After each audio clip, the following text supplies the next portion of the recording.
What's up, everybody? Welcome to the Pick Six Podcast, CBS Sports NFL Podcast. I'm Will Brinson. I'm leading this show, joined by Ryan Wilson and John Breech, the Super Friends. What's up, boys? We're supposed to be joined by the Pequeño Padre of the Power Ranks.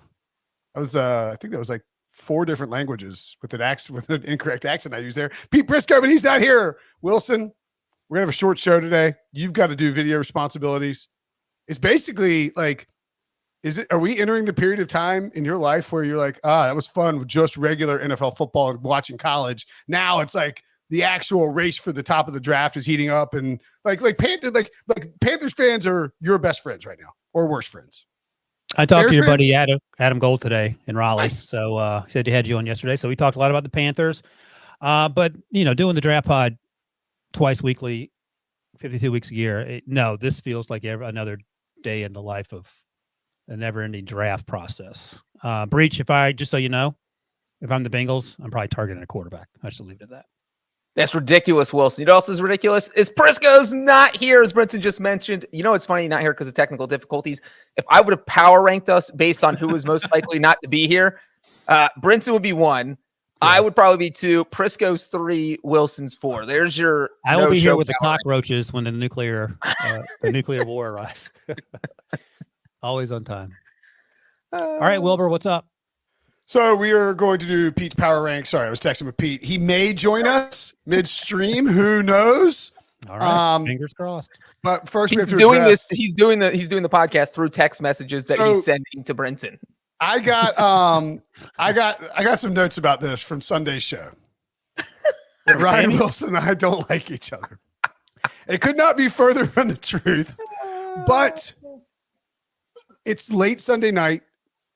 Sometimes we have changes that we need to make. Sometimes stuff is happening behind the scenes that you guys aren't aware of. I was really tired on Sunday night. Wilson leads the Sunday night show and is trying to keep it succinct. And we hate each other. So and Breech is just the innocent kid whose parents are divorcing and doesn't know what to do. That's how I've known Brinson since 2008. We're an old married couple. So if you don't, you don't get it. Well, also I think that exactly. If you don't get it, you don't get it. But I also think like you guys need to understand, like, if you're not reading our draft coverage, Wilson's like NFL. Your draft work could be is like a full-time job. Like, it is your full-time job. But like, you also do NFL coverage on Sunday night at midnight. And I don't know about anybody else, but we're too old to be like turbo jovial at midnight, right? Yeah, that's late. I'm not gonna lie, it's late for me. Breaches has the benefit of being an hour to the west, so that helps. That's right. Shout out Central Time Zone. That's a rare shout out to the Central Time Zone. Yeah, so Sammy, I feel like Sammy's been around. So that shouldn't be a revelation, but I don't know. I'll try to be. I do think that I was less than jovial on Sunday night, so I apologize for that. I was very tired, and we were. What bet did you lose? I don't know. I lost a bunch of fantasy games. My picks were bad. We were also like sort of like trying to tighten up the formatting, keep the show around an hour. The point being is, like, Wilson and I are fine. We've known each other for, we've seen, we've been knowing each other a long time. Yeah, I was going to say, yeah, you had hair. Carolina was good at basketball. NC State wasn't. The point being is, that's more of a one-off on Sunday night. We'll be more jovial to make people think we'll do better, Sammy Smith. We'll pretend to like each other. Anywho, let's get to the power ranks, because Wilson does have HQ stuff. What we're going to do is we are going to rip through some of Pete's power rankings. Maybe he'll join us, and then Wilson will bounce, and Breech and I are going to do a blind ranking of something at the end. Breech will read 5 things in order, and I have to rank them 1 through 5 without knowing what the other things are. It'll be fun. You'll check it. Do you guys think that Pete bailed on the Niners and Eagles too quickly after their individual losses? He moved them down to 4 and 5, respectively, 3 spots each. We'll get to the rest of the top 5. You can probably guess who they are. But I'm curious, Wilson, do you think this is, it's just still top 5 teams. It's not that big a deal. Actually, let me rephrase this. We talked about this some on the Sunday night show. but which of these two teams are you more concerned about moving forward, the 49ers or the Eagles? So I'll repeat what we talked about. I think we all agreed on Sunday night. If there are longish-term concerns with Christian McCaffrey and Deebo Samuel, it's going to be the 49ers. I think that was just a one-off for the Eagles. I don't think Jalen Hurts is throwing 3 interceptions every week. Brock Purdy did throw his first interception. The weather was bad. I think they can overcome the losses to those two fantastic players, but I don't think it bodes well for their long-term success. By that, I mean January. I'm okay with the top 5, Breech, where Pete has them sorted out. I might think about moving the Lions higher, but I don't have any real issues with how this thing looks. Yeah, I mean, I definitely would be more concerned with the Eagles. Obviously, we talked about the injuries. Assuming all these teams are healthy, I'm more concerned with the Eagles between San Francisco and Philadelphia just because of what Jalen Hurts has looked like. I mean, he has 7 interceptions through 6 games. It's not like this 3 interception game was a one-off. He's been throwing picks all season. He only had 6 interceptions the entire 2022 season. So he has already topped his last season's total in just 6 games. So I think that's a little concerning. And if I was Prisco, I'd probably just keep the 49ers at 1 because even with everyone injured, I mean, the Browns have the best defense in football. We can probably agree on that.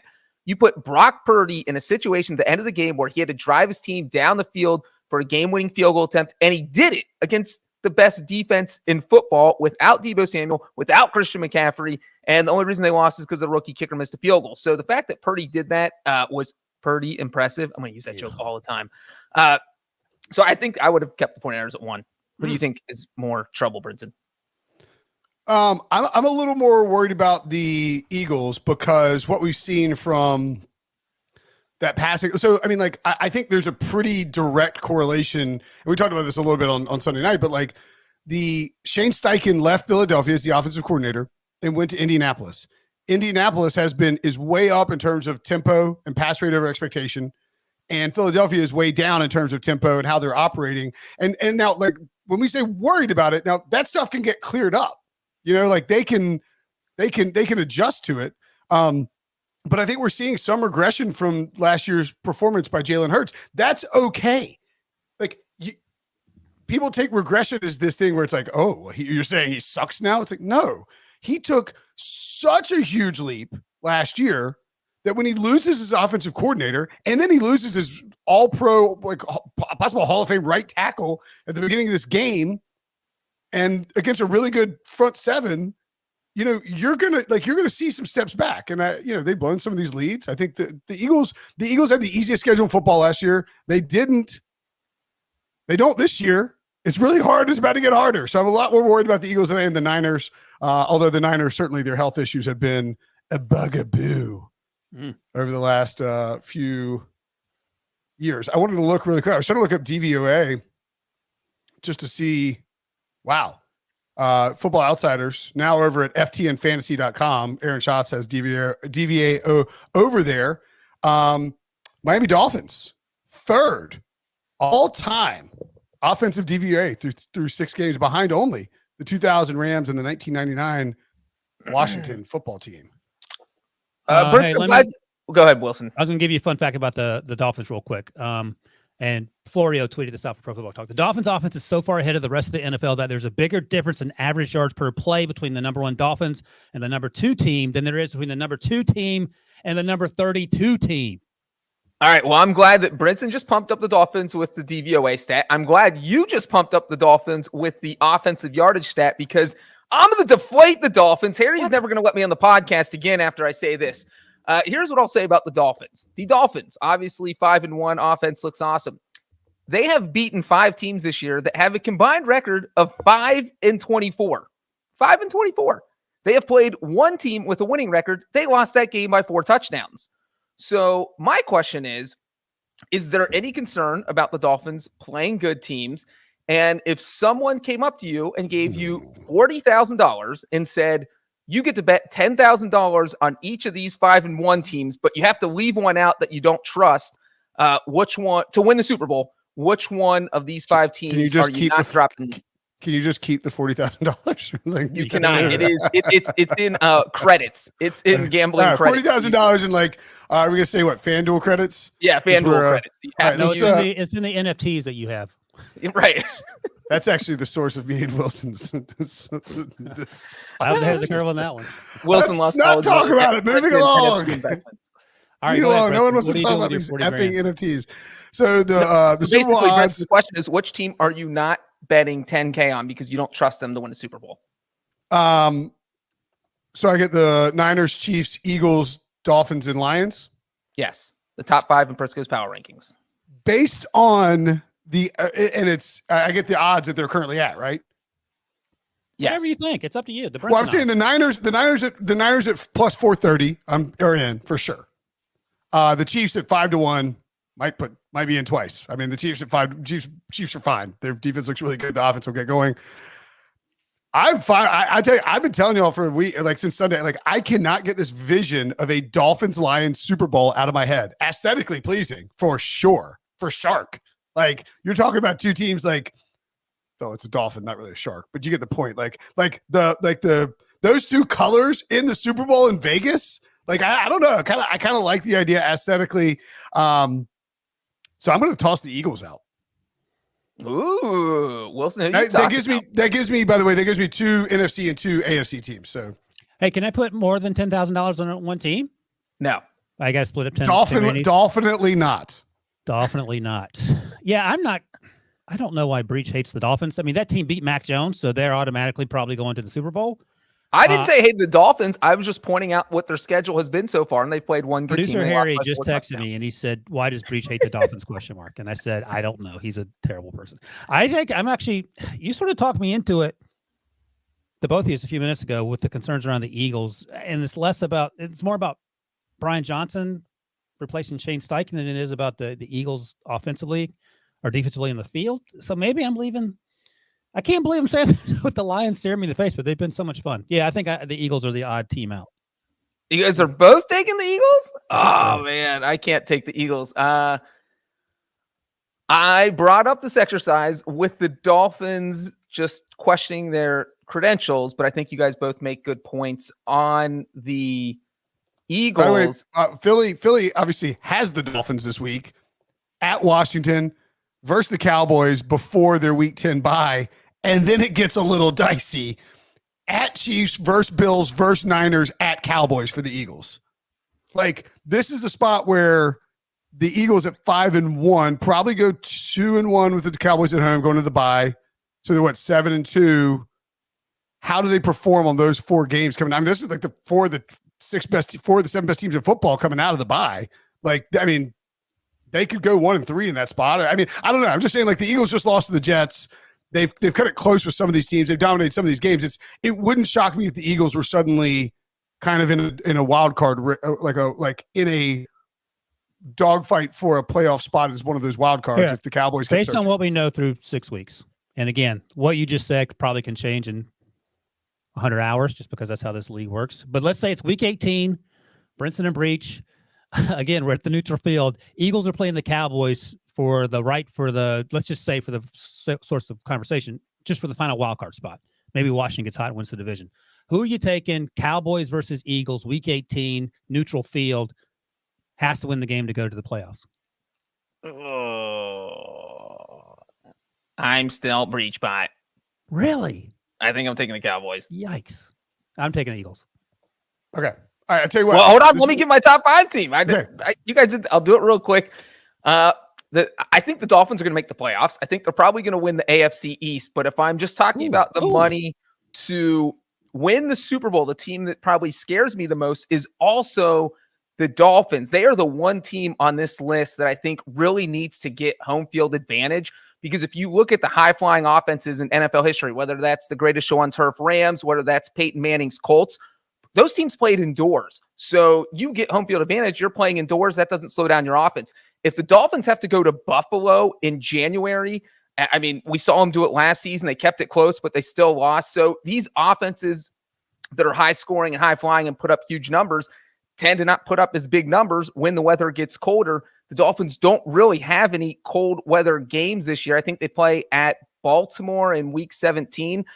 Who knows if that will be cold, but 3 4 of their last 5 games are in Miami, which is just insane that the NFL basically has them in Florida for 4 of their 5 final games. So I think the Dolphins playing in January out of Miami, whether it's in Kansas City or Buffalo, maybe even Cincinnati, that would be concerning to me. Did you see Harry's note to shut up so we can bring Pete on? No, you're right, Breech. November 24th. Is that why is that game at 3 p.m.? Oh, it's Black Friday. Black Friday. Oh, I was like, what the hell is that game at 3 p.m.? I was like, that sounds like Thanksgiving. So the Black Friday is at the Jets. Could be cold there. At Washington the following week. I mean, you never know if DC could be a little chilly, but then you're right. 3 straight home games at the Ravens on New Year's Eve, and then the Bills at home in the final week of the season. That sets up really well for the Dolphins to close strong and maybe even win that division. Speaking of setups, Pete's finally got his working. He's texted me and said, tell Breech to shut up. He's an idiot. So we're going to take a break, and when we come back, we'll bring the Pequeño Padre of the Power Rankings, the one, the only Pete Prisco on next. The Scudetto, where the soul of Italy meets the pinnacle of calcio. Catch Serie A on CBS Sports Network and streaming live on Paramount Plus. Right, look at that. The modern marvel of technology. Pete Prisco, what's up, buddy? By the way, I had nothing to do with that, so I have no idea what they're doing. I just sit here. I didn't think at this point in your career. I didn't think at this point in your career they'd jam you in a closet. Well, you do know that they're redoing the studios here. Oh, I know. The CBS Sports redoing the studio. Pete is in a. Are you on your laptop, or is this like a computer they're using in there? It's one of their computers, and everything that they did, Janita fixed it. And even though during the course of that, Ryan's texting saying, "How many Tell old Janita men she's a narc. Tell Janita she's a narc. Do you need to have on? I mean, how many people do you need to get that old man on?" That's what he said. I saw it, Ryan. You think? Janita told on me. He had a knife to my throat, Ryan. The live on YouTube. All right, Pete. We'll get to. We already talked about the top 5. Breech, actually, do you want him to answer your question on the 5-1 teams? Pete, yeah. You gotta leave one 5-1 team out of the. Breech posited you get $40,000. You got to bet $10,000 on each team. Means you could have to pick one team you're not betting on to win the Super Bowl. Which 5-1 team are you don't trust them? Oh, okay. Let me think. It's Niners, Chiefs. No. Yeah. Eagles. He knows his top 5, Brinson. Dolphins and Lions. I'm just. And we can't tell you what we said until you answer. I'm probably going to say of the Niners will be there because I picked them to win the Super Bowl, so they're going to be there. They'll be healthy. The Eagles will be around. They haven't played well, but they'll be around. I'm probably going to go with the Lions. You're cutting the Lions. Oh, yeah. Wow. Who did you guys cut? I cut the Eagles. Eagles. And who'd you say, Breech? I cut the Dolphins. Dolphins. Mine was between, and I don't want to get the Dolphin Colt all mad at me again, but mine was between Miami and Detroit. You know that producer Harry's a Dolphins fan, right? I think San Francisco and the Eagles are better than the Lions. I cut the Lions. Yeah, and fair enough. No, I think so. The Dolphins are. I mean, the Lions are playing better. At least last week. Yeah, the Eagles aren't playing well. Jalen Hurts is not playing well. I think the Lions are better than the Eagles. And if the Niners aren't healthy, I think you can make the case that the Lions are the best team in football. You could beat the Chiefs. You know what? To that point, Brinson, Kelsey and Chris Jones, stop it. The Lions are the only team in Prisco's top 5 that have a victory over a team in Prisco's top 5. Chris Jones wasn't there. Stop it. There are also only 2 teams, and this has been like a thing where you can like go back in history and look and I know Pete doesn't like the nerd stats or whatever, but DVOA, if you have a top 5 defense and a top 5 offense by DVOA, that is usually, it's usually indicative of a team that has a good chance of making a strong or a deep run in the playoffs. There are only 2 teams that have that. The Niners rank 2nd on offense. Obviously, Miami is 1st and 5th in defense. The Lions 4th on offense and 3rd in defense. Wait, what's Miami's defense? 27th by DVOA. Yeah, they're terrible defense. Yeah, they're not great. KC 6 and 9. Miami's schedule is a joke so far. That's what Breech said earlier. KC 6th on offense, 9th on defense, and then the other team that's hanging around there, of course, the Buffalo Bills, 3rd on offense, 6th on defense. But, buddy, they did not look great against the Giants, and you still moved them up 2 spots, Pete. Like, which teams behind them should be ahead of them? The Ravens? Stop it. The Browns? They didn't look good either. I don't think the Browns. The I don't Bengals think are too high. We can talk about that in a second. Did the Ravens lose to the Steelers 2 weeks ago? Yeah, but that's because no one could catch a pass. Well, I mean, they did. Yeah, maybe I would only argue with the Ravens. And then, I think probably the Bills win that matchup 65% of the time. All right. Should Jacksonville be ahead of Dallas? I give Mike McCarthy a lot of credit and Dak a lot of credit. They won on a big stage. Now, they played a team that refuses to win football games. I get that. But whatever. They went to L.A. They played well. They refuse to do things the right way. That's the problem with that team. Well, both teams failed on the 4th and 1. But is that what you mean? Yeah, but why does he keep doing that? I don't know. You tie the game. Justin Herbert didn't play well either. No, he didn't. But tie the game. Fair enough. No, I think the Bills are right, and I think the Cowboys deserve to be there, and I think the Jaguars are right in that mix as well. I think that I don't have a lot to complain about with that. I think the Bengals are too high, but everything else I think is okay. This is a big proving week in a lot of ways, though. I mean, you look around the league, look at the schedule this week. We're going to find out Dolphins or Eagles. Who else? The Ravens play the Lions, and the Lions are playing consecutive road games, which is never easy. Raiders and the Bears. What's that? Yeah, Raiders and Bears. Chargers and Chiefs. Yeah, Chargers and Chiefs. I mean, there's some good games this week, and Jacksonville's got a short week to go play at New Orleans. That's a tough game for them. It is. Yeah, that yeah, Bills. I think we got a little feisty on Sunday night talking about the Bills. Like, I do worry about the health of the defense. Like, that's a concern for sure. Well, and Von Miller's not Von Miller yet. Yeah, he'll get there though. I mean, like there's a reason they put him on the PUP. Not having Daquan Jones is enormous for them. But, everybody talks about Milano and Tre'Davious White. Daquan Jones was playing great for them and could stop the run. That's always been a problem. The same problem for Buffalo always seems to show up: stopping the run and running it. And they got to be able to do that. Hey, Pete, what about at 15? You have the Jets. I mean, huge win.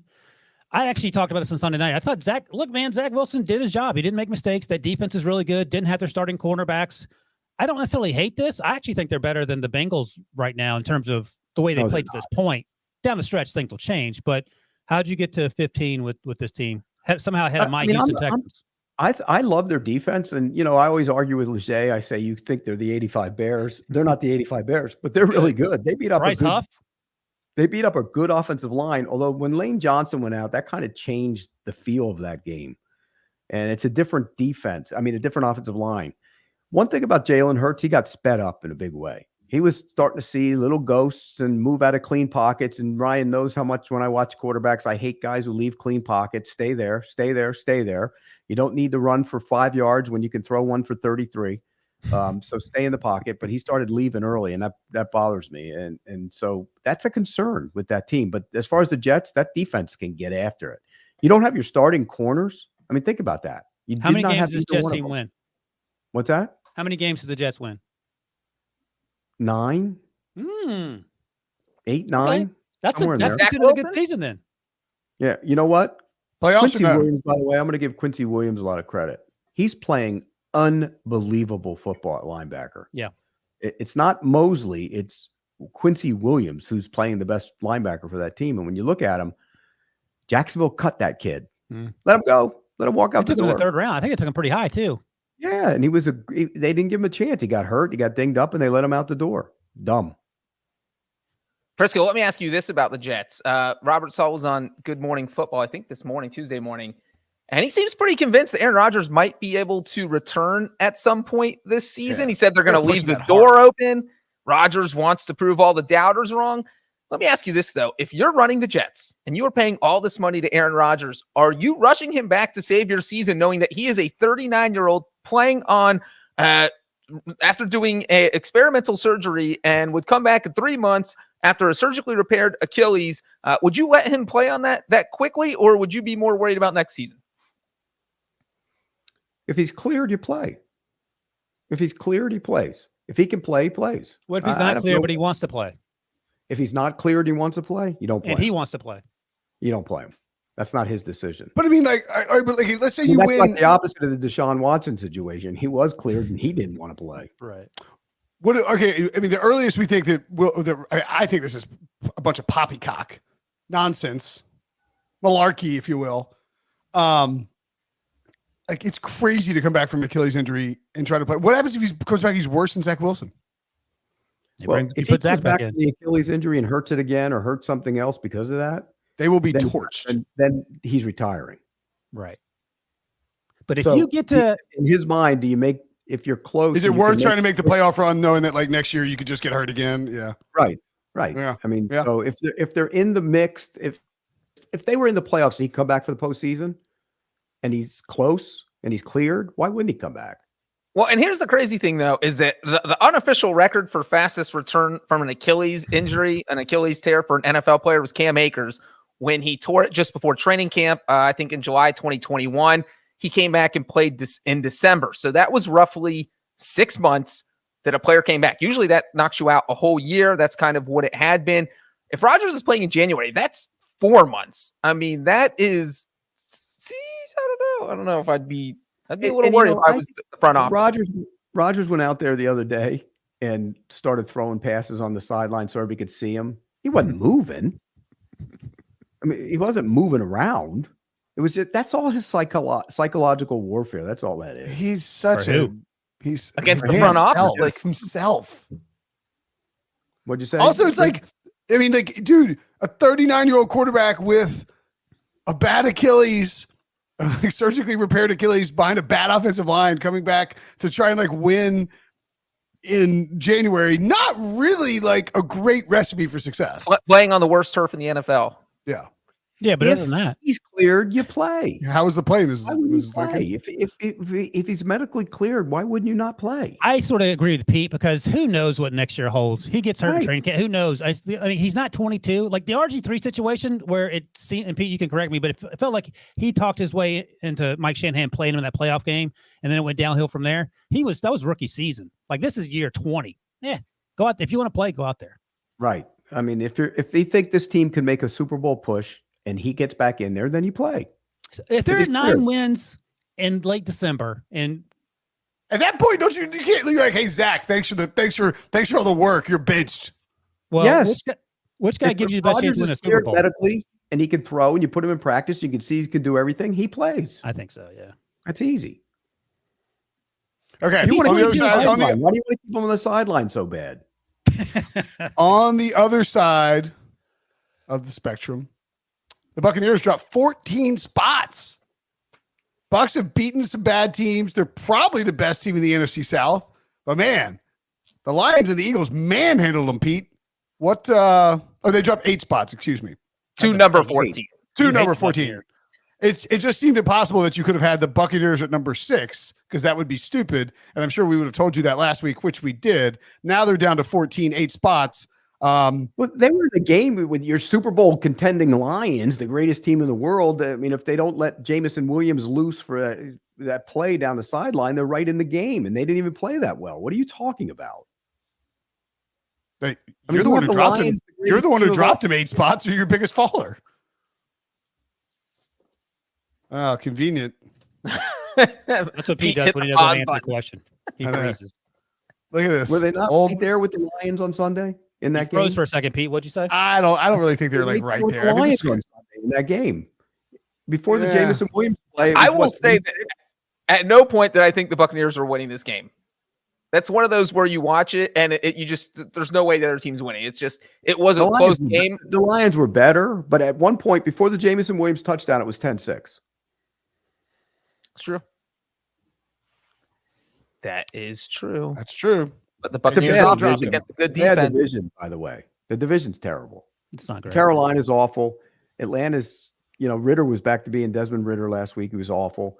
The Saints, Derek Carr, what was the end of the game for Derek Carr the other day? He threw 4 passes to the sideline. They all looked like they were helium balloons. I don't think he's helped. let me ask you this, because we've talked about this Sunday night as well, and I know you love playing rookie or young quarterbacks. Brinson sticks with Desmond Ritter. Breech and I were on the Heineke train. Where are you? I'd stick with Desmond Ritter. Why? Heineke. What's Heineke going to do? He stinks. He's not going to throw 3 interceptions in 2 minutes to lose you the game at the very end of the football game. Well, the delay of game penalty and the goal line. Who's that on? That's on Arthur Smith. It's not He on was the under quarterback. center? It's on Arthur Maybe Smith. a veteran QB doesn't take that penalty. Does Arthur Smith need to give up play calling? No. What do you think about Frank Wright giving up play calling? What does that solve? Nothing. Got the same You guy. get- Reshuffling deck chairs on the Titanic. Do you get Anna Bob Brinson stop texting me? Like my mom and dad stopped texting me about it? Admitting they made a mistake drafting Bryce Young? I think they made a mistake trading up to draft Bryce Young. That I agree with. The Bryce Young thing I'm fine with. Now, the thing that Of course you are. You're like Rick Spielman. You go down with the ship. You're never going to admit you're wrong. he played better this week. But here's the thing. Hey, come on. Stephen Holder, ESPN, covers the Colts, covered Frank Reich in Indianapolis. He tweeted this out last week that it was a well-known secret that Tepper, the owner, wanted Bryce. The team did not. So, I mean, I don't know how much truth there is to that, but whatever. The I point had is heard now some that of that leading up to the draft process. so that maybe it's not Frank's guy. It's not Thomas Brown's guy. It's not Josh McCown's guy. You still got to play with what you got. And Bryce ain't the reason this team is not very good. I mean, he ain't helping. No, the defense is terrible too. After we thought it looked like it was going to be good on paper, and they're bad on defense. They don't have any speed outside. The offensive line isn't good, and the running game is non-existent. Other than that, go ahead, Bryce Young, go win some games. But It's a he tough isn't spot. playing well either, though. Well, and the one thing that to the Bryce Young thing, real quick, is that I dropped a video in Slack a while ago. Brenton, I know you saw it, was with the interview with Frank Reich, and it was a week or two ago, and they were asking about his relationship with Tepper. And he was not so subtly, it really felt like he was saying, I'm playing with a quarterback that I didn't necessarily choose. He didn't come out and directly say it, but it does feel like Reich had a different preference than Tepper. And if you're not getting along with your owner, the ship's already sinking. Like, what are we doing here? The question is, which quarterback would they have taken? CJ, I think. Here's the thing. Any other quarterback playing any better than Bryce in that with that team around him? CJ Probably not. I mean, look, Bryce Young will end up being a good, solid quarterback. He's never going to be the superstar that Rick Spielman or you made him out to be. And he shouldn't have been the first pick in the draft. He's too little. He should not have been someone that the Panthers gave up a 20. The Panthers did what teams often do in these spots. They overproject what they think they can be the following year without taking into consideration injury, like assuming that you can get the most out of a rookie quarterback. Like Peyton Manning and Troy Aikman were, notably like terrible quarterbacks. Not terrible but like lots of quarterbacks have struggled the first year. Yeah, they weren't good. Yeah, but that's why you don't people are like, well, look at the Chiefs. They traded up to get Mahomes. It's like they traded up to 10, and they knew that they had a good football team because they had Alex Smith in place. The Bills traded up to get Josh Allen. They didn't trade to 1. They traded what was it? Allen 10 too? Is he 10? Like 8th or something like that. Whatever. They traded up to get Allen, and they knew that they had a decent basis in place, and that they also, they weren't going to give up the next year's, the Panthers are going to give up the first overall pick next year. It's insane. Well, here's the other thing. Everybody, in Chicago sitting there, they're probably going to have the first, and they could have the first and second overall pick, and they could have a quarterback. But everybody's sitting there saying all week, oh, wow, they got a generational guy out in USC, and then you got the guy at North Carolina. They're the next great stars of the league. Last week, neither one of them looked like it. Mays, I'll tell you what, May's been pretty good the last 2 weeks since he got Tez Walker back. Much better. He's been better. I don't know. I see a lot of people jumping off the May bandwagon. I'm curious. What do you guys think about him? What about Caleb Williams? He was terrible last week. 3 picks in the first thing. quarter. Did you go back and watch the Arizona game? No, I Ryan? went back and watched the last week's game, and I watched the UNC game against the U. And Drake May is running for his life a lot. Caleb Williams he could not have played worse in the first half. I give him credit for playing better in the second. He didn't quit. I give him credit for that, but it wasn't great. I'm going to go back and watch the Arizona game first half. Arizona's a good football team. I mean, is he a generational quarterback? He's special. He does some crazy stuff, though. He does do crazy stuff, but he's special. Is he special if he's playing for the Bears? No. Okay. That's the thing. Patrick Mahomes ain't 2 Super Bowls and 2 MVPs and 2 Super Bowl MVPs into his career if he got drafted first or second by Chicago. And I think, Pete, you will agree that Caleb is better now than Patrick was coming out of Texas Tech. More refined. He's a more productive college player. So, yeah. You know how I felt about Patrick Mahomes coming out. Come on. That Yeah, was, you called him a risk worth taking. yeah. No, I yeah, love Mahomes is your number one quarterback. That is for Mahomes sure. and Allen were my two guys coming out. I mean, I remember And sitting Mac in- Jones. No, that That's was true. your guy. Christian Ponder. Christian Ponder, I take full accountability on. I will give you. God, I hate doing this. I'll give you credit, Pete. I remember sitting because it was the Houston Super Bowl, right? When Mahomes got drafted, it was after that because it was when New England came back against Atlanta, right? Yeah, and Mahomes came by with Lee Steinberg and maybe like Chris Cabot, like his two agents at the time. Yeah. And he came walking up. You go, that's my guy. He's the guy. This guy. I'm telling you, this kid, he's the guy. You had that little look in your face. And you were right. He's the guy. Patrick Mahomes, pretty good. All right. Wilson and Pete have some video responsibilities. Pete wishes he could hang out in that podcast room and talk to us all day instead of. It's great. It's like a little. This is where Brady and them are going to be tomorrow. So get used to it. Brady and Dews are going to be in that room together. Or they're in separate rooms. So. I think they're in separate rooms. It'll be a scene, man. It'll be a scene. All right. We're going to take a quick break. Say goodbye to Wilson. Bye, Wilson. Love you. Bye, Wilson. Say bye to Pete. Bye, Pete. Appreciate it. Don't hang up yet, Pete. Just sit there for a second. When we come back, Breech and I will blind rank something next. This Saturday, it's back to back to back college football. Into the end zone. What a throw. Unreal. It all starts at noon on CBS Sports Network. Look, got to give credit here to producer Harry. And by the way, Pete finally figured out how to exit StreamYard like 3 seconds ago. It's amazing. Got to give a shout out to producer Harry. Very nice job. We had, just because of the construction that's going on at the studio in Fort Lauderdale, and the fact that we are navigating some technical difficulties to get in and out of that with Pete for a full segment, Wilson out. A bunch of different pieces, moving pieces, and handle it very well. So good job by Harry. John Breech and I are now going to actually, my computer just died. So I can no longer look at the rundown with the blind rankings. Nor could I, like, if I wanted to Slack chat, if I wanted to text you, Breech, and say, hey, give me the rankings ahead of time, I wouldn't be able to text right now, nor would I be able to Slack anybody. So just be aware of that my computer just died. And I wouldn't see your text because I have you blocked. And also, it's funny, Harry's barely a month into his job. We're just throwing everything at him. We're throwing everything. I know. Harry's gotten the full thing. Wait, you blocked my number? What kind of sicko would block my number? After you and Wilson got in a spat on Sunday night, he texted me and said, you got to block Brinson's number. So you're blocked. If you blocked my telephone number, you're dead to me, buddy. I had to bring the show full circle because now that I'm doing the blind ranking for Brinson, last time, what did we rank? We ranked NFL home field advantages. Yeah, something like that. You did the blind ranking with me. This time I am doing it with you in honor of Tyreek Hill doing his phone celebration, which was pretty wild. And he's going to get fined for it. But I loved it. You loved it. It was awesome. We're going to blindly rank some of the best TD celebrations in NFL history. Remember, I am just going to get Brinson has no idea what I'm about to give him. He is going to blindly rank these from 1 through 5. Brinson, we are starting off with Joe Horn using the cell phone to call his mom. Where is that on the 1 through 5 list?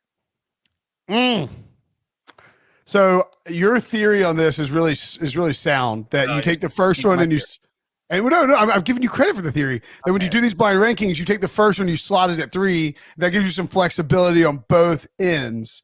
So you can say, all right, that's 1 and 2, that's 3 and 4. Like, you don't jam yourself into like putting like, like somebody gives you a quarterback and they're like Josh Allen, or no, they're like Tua or Justin Herbert. You don't say 1 because Patrick Mahomes or Josh Allen are coming at some point. But I got to be honest.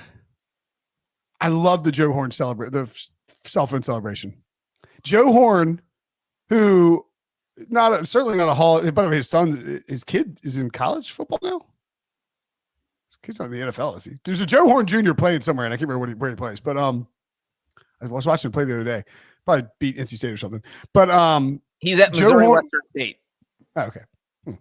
Joe Horn went and hid a cell phone in the goalpost before the game, knowing that he would score a touchdown, betting on himself to score a touchdown. He did score a touchdown, and he pulled the cell phone out and he made a cell phone call. And this isn't like an iPhone. This is like a fold out phone. It wasn't like he pulled out it's like, oh, look, a phone, a camera phone. Like everyone in the stands has camera phones. He pulled out a phone before cell phones were like a ubiquitous thing. So I'm going to move Joe Horn up to number 2.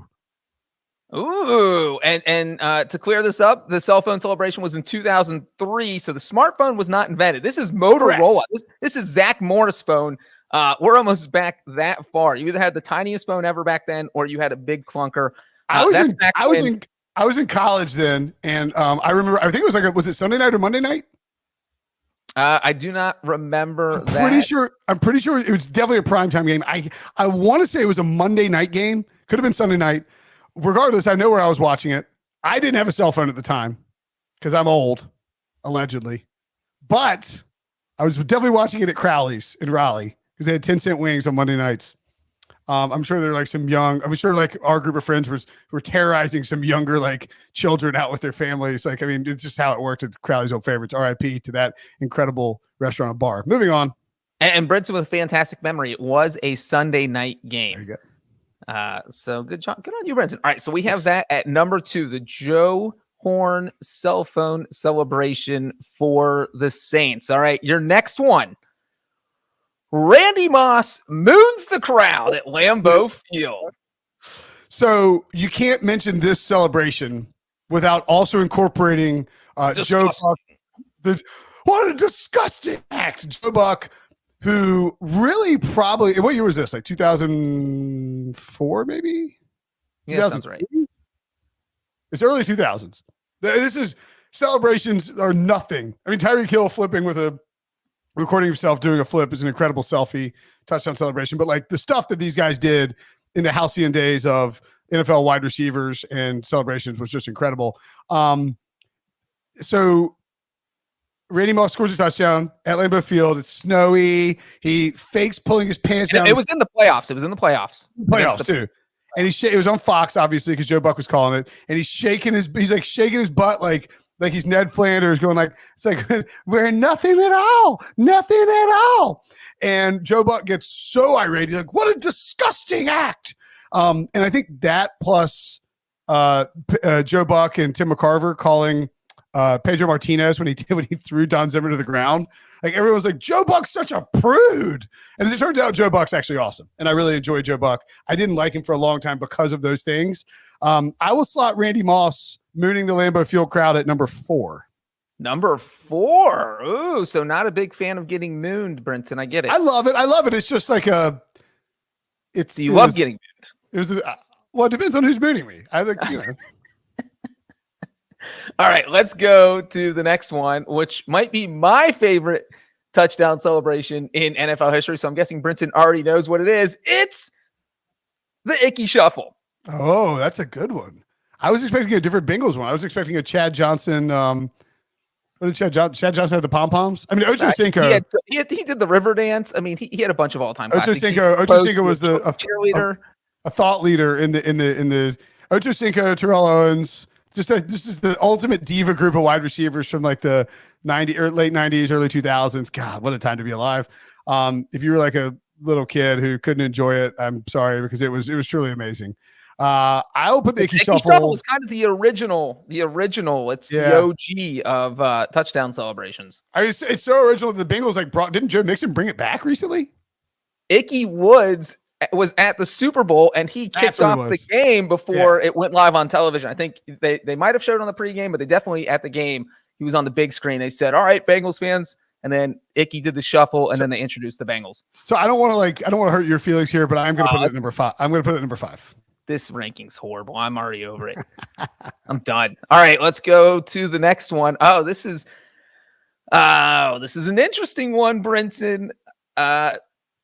You only have 1 and 3 left, so keep that in mind. The next one up is just the old-fashioned touchdown spike. This was first done by Homer Jones for the Giants in 1965. Okay, so in full disclosure, 1965, I wasn't alive despite some allegations by various people that I was alive then. That's not You've true. seen plenty of touchdown spikes. I've seen plenty of touchdown spikes, yes. I probably would have gone with this at number 5, but the fact that it was like or invented the touchdown spike, pretty strong. So do we give it credit for it's basically the touchdown celebration. When somebody gets in the end zone, they don't know what they want to do. They just like look around and then spike it. I'll go 3 here for the touchdown spike.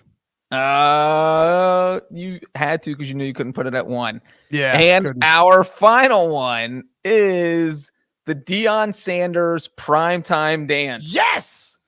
I'm fine putting Deion at number 1. What a time to have Deion at number 1.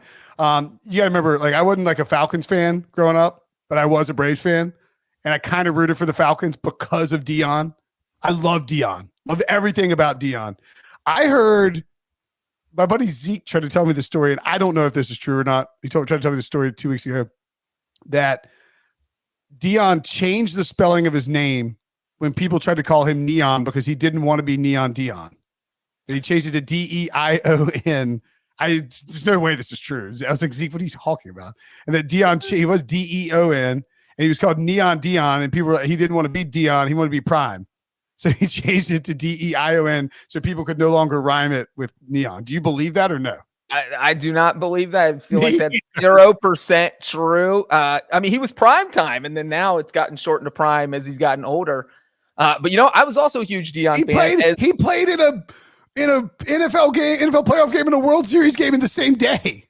Which, regular season game, and playoff game. But as a youngling, I was a huge Reds fan, and Deion had that stint with the Reds, and so watching him play baseball a few times in Cincinnati was awesome. So yeah, Deion could do anything. So I think you win by having Deion on the top. You lose by having Icky Shuffle at the bottom.